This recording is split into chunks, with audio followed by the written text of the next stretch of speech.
काली रात की घनी अंधकार में जब दरवाजा खुलता है तो अजीब और भयंकर घटनाएं घटित होने की संभावना होती है। यह कहानी भी एक ऐसी काली रात की है जब एक युवा लड़का एक पुराने और भूतिया हाउस में जाता है। युवा लड़का रवि नाम का था। उसके साथ उसके दो दोस्त भी थे, मोहन और सूरज। रवि, मोहन और सूरज ने कभी सोचा भी नहीं था कि उनकी उत्सुकता उन्हें कितनी महंगी पड़ेगी। एक रात जब सभी तीनों दोस्त बोर हो रहे थे तो रवि ने एक उत्सवी विचार दिया। उसने कहा, चलो दोस्तों, हम उस पुराने हाउस में जाते हैं जो गांव के पास है। कहते हैं वहां भूत होते हैं। मोहन और सूरज ने पहले तो इस विचार को खारिज किया, लेकिन फिर रवि के उत्साह में आकर उन्होंने स्वीकार कर लिया। तीनों ने तुरंत ही उनके दिन के सामान लिए और हाउस की ओर बढ़ चले। जब वे हाउस के पास पहुंचे तो उसकी भूतियाना और भयंकर दिखने वाली स्थिति को देखकर उन्हें थोड़ा डर लगने लगा, लेकिन उन्होंने अपने आप को साहसी बनाया और हाउस में प्रवेश किया।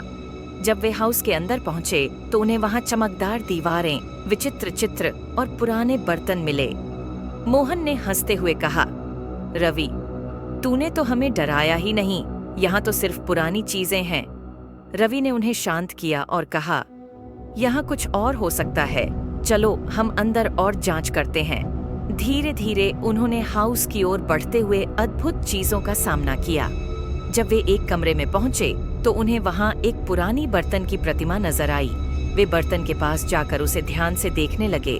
तभी एक अजीब सी आवाज सुनाई दी, तुम्हें यहाँ क्या काम है? रवि, मोहन और सूरज ने उलझन में आकर आवाज की ओर देखा, पर वहां कुछ भी नहीं था।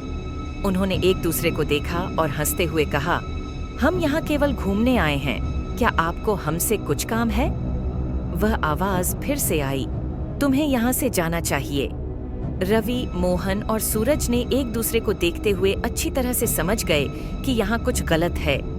वे तुरंत ही हाउस से बाहर निकले। हाउस के बाहर जब वे खड़े हुए तो उन्होंने एक वृद्ध आदमी को देखा जो उन्हें चुपचाप देख रहा था। रवि ने पूछा, आप कौन हैं? वृद्ध आदमी ने कहा, मैं यहाँ का रहने वाला हूँ, मुझे माफ करें, मैं तुम्हें अपने घर में नहीं जाने दूंगा, यहाँ बहुत खतरा है।